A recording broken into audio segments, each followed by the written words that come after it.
Hello everyone out there. So today we are going to discuss HSC chapter wise marks distribution for geography, okay? And it's for batch 2025, okay? So let us quickly discuss. As you can see, I have written here, this is our chapter number, this is our name of the chapter, okay, and this is our total marks and this is marks with option. So now first thing, chapter 1 तो हमें समझ आ गई कि ठीक है, हाँ chapter 1 है, उसका नाम है पॉपुलेशन पार्ट 1, ये समझ आ गई। वो 12 मार्क्स के लिए। अब यहाँ पे मैं आपको बता देती हूँ कि ये दो चीज़ क्या है, ओके। सो टोटल मार्क्स इसकी आपको ये चैप्टर से, चैप्टर नंबर 1 जिसका नाम पॉपुलेशन है, पार्ट 1 है, उसमें से 12 मार्क्स का एनी हाउ एग्ज़ाम में आएगा ही आएगा क्वेश्चन, और वो आपको अटेम्प्ट करना ही करना है कंपलसरी। मगर यहाँ पे जो मार्क्स विद ऑप्शन है, इसका मतलब ये होता है कि देखो हमें कई बार दिया जाता है 4 क्वेश्चन और हमें उसमें से क्या था, अटेंड एनी 2 और अटेंड एनी 3, तो जो हमारे ऑप्शंस बच गए एक, उसके साथ हमें ये कहते हैं मार्क्स विद ऑप्शन, ठीक है। जो भी आता है ना एनी 4 एनी 5, हमें 7 क्वेश्चन दिए, उसमें से कहेगा हमें कि आपको कितने करने हैं, सिर्फ 5 अटेम्प्ट कर रहे हैं, तो वो जो 2 बच गए उससे कहते हैं मार्क्स विद ऑप्शन। तो बेसिकली इसका तो मेरे हिसाब से कोई मतलब नहीं बनता, लेकिन हर किसी के पढ़ने का पैटर्न अलग है, हर किसी के पढ़ने का स्टाइल अलग है, तो इसलिए यहाँ पे हमें गवर्नमेंट ने ये गवर्नमेंट के ऑफिशियल वेबसाइट पे ये भी मिल गया है, marks with option and total marks भी, ठीक है। बस आपको ये याद रखना है कि ये आपका फाइनल है कि 12 मार्क्स का आपको इस चैप्टर से कंपलसरी लिखना ही होगा। अगर आप नहीं लिखोगे तो आपका परसेंटेज जाएगा नीचे, ठीक है, क्योंकि आप क्या करो, अपना पेपर छोड़ रहे। लेकिन ये जो है ये क्या होगा, हमें ऑप्शन दिया रहेगा कि एनी 5 है, उसमें से आपने 3 करना है, आपने 4 करना है, ओके। चलो ठीक है। सो इस तरह से ही, सो बेसिकली हमारा मेन फोकस ये होना चाहिए कि ये कितने मार्क्स का है, ओके। एंड ये मैंने कहाँ से लिया है, आप लोगों को मैं कहाँ से ये दे रही हूँ, ये गवर्नमेंट ने ही प्रोवाइड किया हमें, उनकी जो ऑफिशियल वेबसाइट मिल जाती है हमें महाराष्ट्र बोर्ड की, वहीं से मैंने एज इट इज़ लिया है। एंड आपको थोड़ा सा सिंप्लीफाई करके, थोड़ा एक्सप्लेन करके मैं यहाँ पर समझाना चाहती हूँ, ओके। एंड हमारा पेपर होता है 100 मार्क्स का, जिसमें से 80 हमें लिखना है, 80 मार्क्स का रिटन, एंड 20 हमारा ओरल से मिल जाएगा हमें कॉलेज से, ओके। तो यहाँ पे हम 80 मार्क्स रिटन पेपर की ही बात करेंगे। यहाँ पे देखो मैंने टोटल भी लिख रखा है, ओके। सो हमने चैप्टर 1 तो डिस्कस कर लिया, जिसका नाम है ये, और ये आएगा 12 मार्क्स के लिए, and marks with option for 17 marks.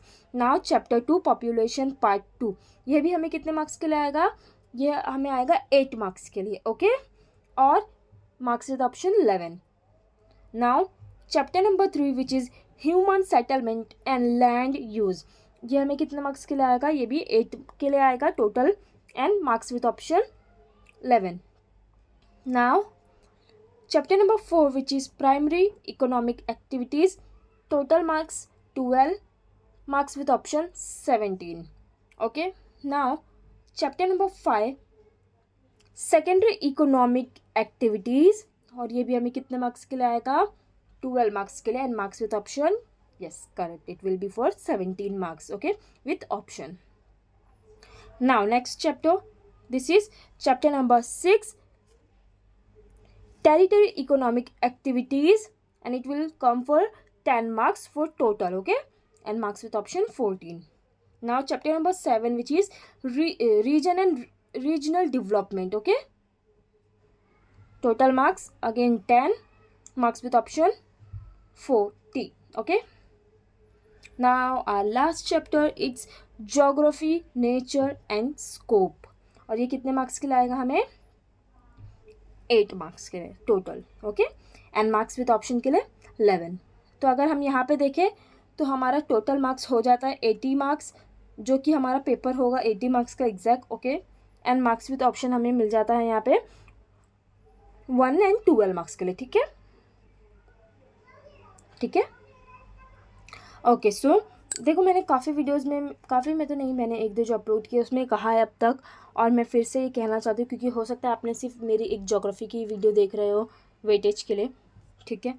तो आपने क्या करना है, आपको ये बात का बहुत ज़्यादा ध्यान रखना है कि चैप्टर 1, 2, 3, 4 ऐसे कुछ भी नहीं देखना है, ये हमारे लिए कोई मीन नहीं करता। अब हमारे लिए क्या मीन करता है ये, ठीक है।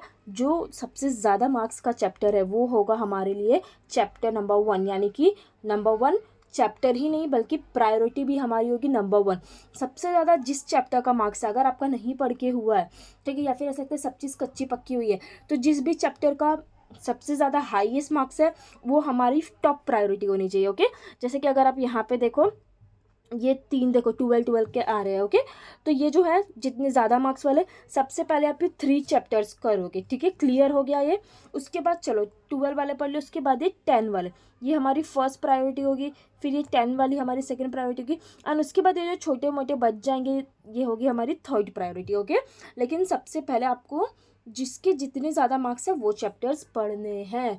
ओके, ऐसा मत सोचना, या फिर और ऐसा ज़्यादा ये भी मत सोचना कि अरे मैं तो पूरा ही पढ़ लूँगा 8 चैप्टर इतने देर में। लेकिन ऐसा अगर आपको लगता है कि पढ़ लूँगा तो बहुत अच्छी बात है, आप मेहनत करोगे तो ये हो भी जाएगा। लेकिन फिर भी, लेकिन अगेन आई एम सेइंग, लेकिन फिर भी ये 1 2 3 4 5 6 7 8 ये वाला फॉलो मत करना, ठीक है।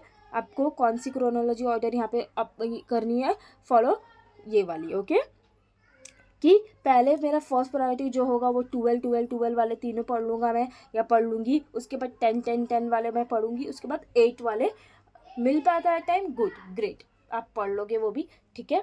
नहीं मिल पाता है तो जो बड़े हमारे चैप्टर्स है, लाइक बड़े वेटेज वाले, ज़्यादा वेटेज वाले, वो अच्छे से कर लेना है। ओके, सो हमने ज्योग्राफी के भी डिस्कस कर लिया, चैप्टर वाइज डिस्ट्रीब्यूशन, एंड मैंने आप इससे पहले हिस्ट्री का भी अपलोड किया है, सोशियोलॉजी का भी अपलोड किया है। ओके, एंड अभी मैंने प्लान किया है कि साइकोलॉजी एंड इकोनॉमिक्स का भी करना है upload. So please let me know if you guys are finding this videos helpful, so मैं कंटिन्यू रख पाऊँ, ये चीज़ एक मोटिवेशन आती है कि ठीक है अब, क्योंकि मैंने जो भी अपलोड किया अब तक वेटेज वाले वीडियो, उससे मुझे बहुत अच्छा रिस्पॉन्स है उसमें।